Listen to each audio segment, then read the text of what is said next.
More boys munetse ati aiwa bodo zvakwana. This time hamusi kupabuda Tight naKK vatumirwa masummons necourt after live yavakaita vachiexpose too much information.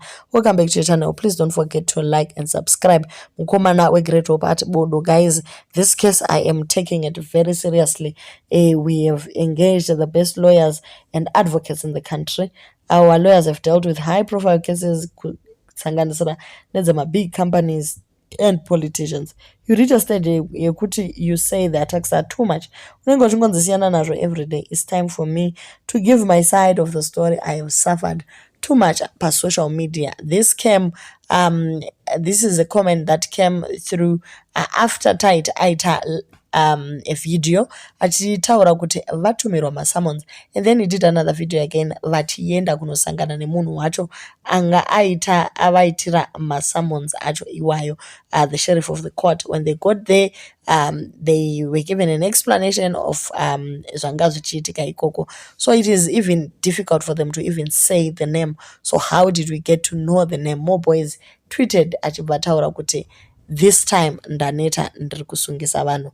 Okay guys, so inini I actually feel like it is good to apologize, since in the summon document macho manze you delete your video, the live, and then after that wobva waita zvakare a video which apologize. So Tight arikubatikana nekuti he's supposed to apologize to 800,000 people, who actually today vakutosvika 900.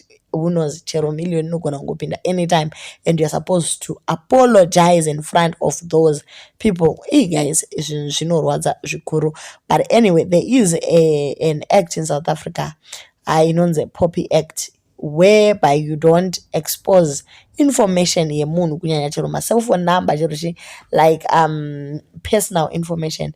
It is very protected, so it might be the cause of all that, since pakaburiswa number dza More Boys nezvimwe zvakadaro zvakaitika.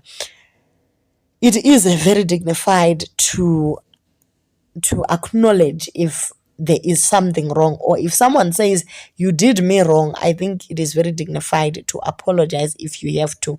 My netizens, they also agree kuti yes, it is good to apologize. Pampacho nongoti vedwika so that life yangu inoendera mberi, because you do not want to be dragged to the courts forever and ever. And now you also need to get your legal advice beside, and you are pumping out money zvakutokanganisa brains aunenge uchida kushanda nawo. So apologizing is the way to go. Pane manetizens anyorawo zvaanyora, vamwe vati ngobvumai kupusa guys, itai zvaangoti muite, then life goes on. Aratidza umbwende hwake munhu iyeye, cause life iya maitaura what happened on a journey to and from Joburg ndo zvavaikudenheraika. Vari kutoda kupedza mari nemakoti and stuff. Pamuchada kuti lawyer munenge muchibuda mari just to do what they ask you to do. Just do what they ask you to do, because mofanira kungoendera mberi nelife. Guys, this is like a learning curve. Zvimwe zvatinoita unenge usingatozivi kuti zvingazosvika pakudaro. Vamwe ndo vari kuti mukomana wezvitunha vedu atikanganisira taititsvaga lawyer, then mondoratidza proof yenyu kucourt kuti ndo zvataitawo izvi. Okay, people will mislead you guys because you need drama on social media, which is unnecessary and fuel the whole thing. Just swallow your pride and remove the video once, and life goes on. It won't change the fact that people love you. Guys, you have a following, you have people that are behind you throughout. Saka whether you taken to court or whether you apologize, yes, people will still love you. That fact remains. Chero murora akafinyama ka guys, kuti nongoti murora sviko maybe ka pane chisukuru kuti ngati naimi tichingofara tichingoripo. So you just need to do it. Okay, next step, they may also want to verify your eligibility to stay in South Africa. The more we rise, the more we attract hatred. That is what we say. Win big in silence and only announce it when you are well grounded. Not everyone is following us for a good reason. Some are looking for an opportunity to destroy us. Ngatidzidzei kuna Teach Matters guys, zvakangomuka zvatomuomera zvatochinja. So let's do that. Okay, I think maamuchifanira kuita video iri muchiti mafans edu ekunigeria Tanzania, cause pafei chaipo handiti hamuna basa nesu here, ndeumwewo uyo ari kutaura. Dai maita video iri muchitaura chirungu kuti mafans edu ndiwo chaiwo anzwe isusu handi hatina basa here, makazvitaurira mega palive yenyu. Guys, manetizens akarwadziwa zvikuru kunyanya nezvakataurwa kuchinzi hatisina basa nemi because we have this and that.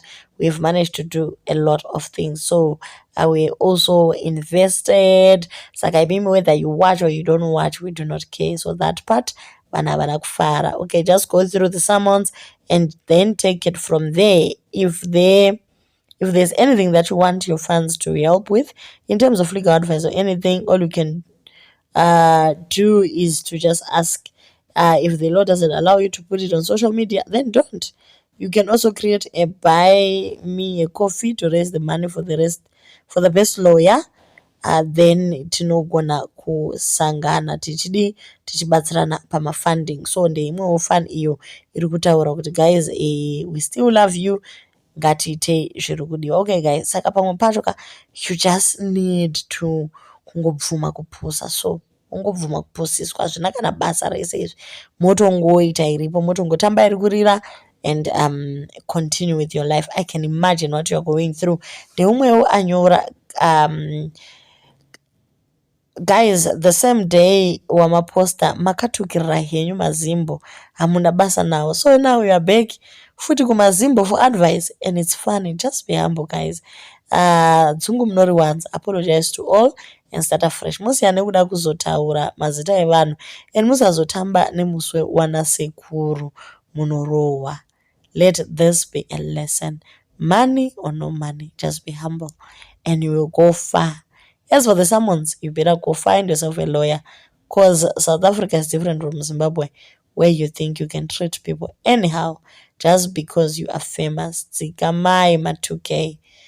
Okay, so I'm just do it, brother, to avoid everything. The devil is trying to tarnish your image, but Nyati family and your friends, you will go nowhere zvachose.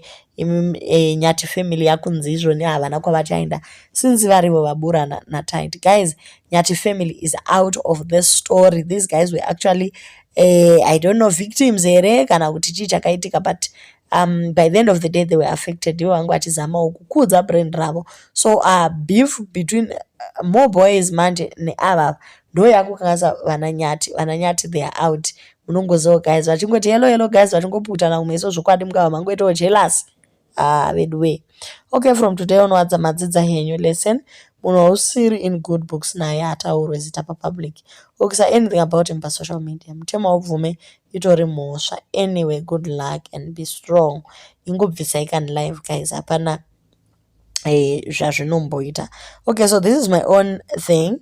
I don't think it's necessary to delete the video. If it needs to be deleted, I think you need to involve a lawyer in this issue. Don't just do it alone. You need guidance. You need people who understand, because they might take advantage of you because you don't know much about the law. Get somebody who knows the South African lawyer and they know better than you guys. Then ask for help. I know you can do it. You can do it, guys. Do not let people take advantage of you. It's not necessary. You'll be shocked to hear that. That's a grown-up man doing silly things. This is so sad. Just be strong and try not to explain much on social media. Saka, we are good to just look for my lawyers. Guys, the instruction was very clear, and I actually feel like he doesn't want to even drag this to the courts. It is like an out-of-court settlement. You just need to accept there is no need yekuramba muchiwedzera nekutsvaka lawyer and all. Kukangonzi delete, you just delete and move on. Apology is the best option, tight. The person you deal with is a lawyer as well. He's waiting for your next move, then he will close the net for you. I think he compiled enough information to be used against you in court. Ingoti sorry and live your normal life. Vedweka dzimwe nguva tinomisleadwa ipo pano chero nema comments iwaya anogona kutoti misleader. I actually feel like if you go through the sermons and read a lot, and maybe you get legal advice, then you know the next step forward. Okay, this is so heartbreaking. May you find justice in the Lord. Just be humble and do what you need to do. Okay, so the last one that we're going to look at, kuganza kushoropodza kushora vamwe nekuburitsa private information zvinogona kuti mangwana ngoro yezvikange namafuta ayo. Hapana munhu asina basa muupenyu, tokudai asi tsiurikai if you want to go far. Zvokuti mazimba hamuna basa, hamusi vabereki vedu. I don't think it's called for, man. Nhasi maakuti pray for us. Your attitude determines your altitude. Pamwe pacho, it's not everything that you are feeling inside that needs to outside expression. Kana wato public figure, self-control and composure yakanaka, all the best. Ugovana Lulu Edwards vari kufara zvisingaiti, vari kutoti magona mukuma moboys nekuti vapfana ava vanga vatinetsa zvakadaro. Vana vati havanzwisise what's written mumafomu, hanzi tichanogugula. Munoitireiko pamuromo? Ndevamwe ava vari kutaura. So more boys ari kuti guys, zvese izvi tazviona, asi nyaya ndeyekuti it is going to be settled nevanhu vemutemo. Haangarambi achiitwa bullied. He's an old man to be bullied. And iye aingotsvakawo mabrand ambassador ekuti kambani yake iendera mberi. Zvimwe zvese izvi ratongovawo drama. Mudzimai wa Boys, when she was asked to comment nemanetizens, ati vedwe musaramba muchindinetsa, nywe murume wako azodai, kangosara kazita chete muchato, uri kudamburwa kuswera mangwana. Ndiko kusaka tiine mabiko pano. Handi muri kungozvionawo mega mashushiro ake. Ndaigarisana naye seiko? Kana ndimiwo haatani kubatikana apa achidena futi ozotanga kusvima nesoprano nekusungisa vanhu. Zvangu zvitunha ndakatora kare, start ndaanayo, plus ndenda kuzviurira hangu in peace. Musandinyangadza ndine flu. So ndo pabva mashoko Roxy Munetse, mudzimai waMoboys. Okay guys, so my thinking in this whole story is, yes, pakakanganisika. Yes, they were very emotional about the attacks. This is dzadzaitiwa pa Facebook, but then they decided to do a live vachiexplain outside Ravo. At the time, I actually saw nothing wrong because vakangoexplainawo mafambiro avanga vaita nezvese. But then dealing with the lawyer anenge Moboys manje anenge ane tumwe turoturo twaanoziva twekuseri. And we also saw vamwe vachiindiswa kumacourts kuZimbabwe nenyaya yecyberbullying namaititi and all. And people were like, this one is dramatic and all. Enyaya dzacho hapana vaizombosungwa zvinodaro. So people continue taking advantage of that, thinking kuti you can actually get away with it. Munoona.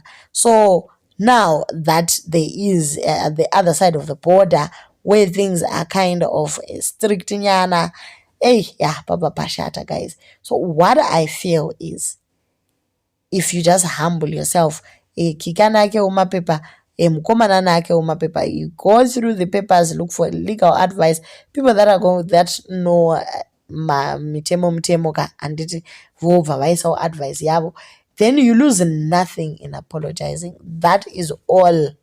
Ndikatokanganisa ndoti sorry vanhu vacheofa pakakanganisika toenderera mberi. Life goes on. There are times when you just need to choose some battles and then win the war. Haungamborwi apa wabatapo uchiedza kudzimura ukadzimura. Just target one thing. What you need to look at is the bigger picture. I have my 800,000 followers. I need to get to 1.5 million or 2 million or to be the largest channel.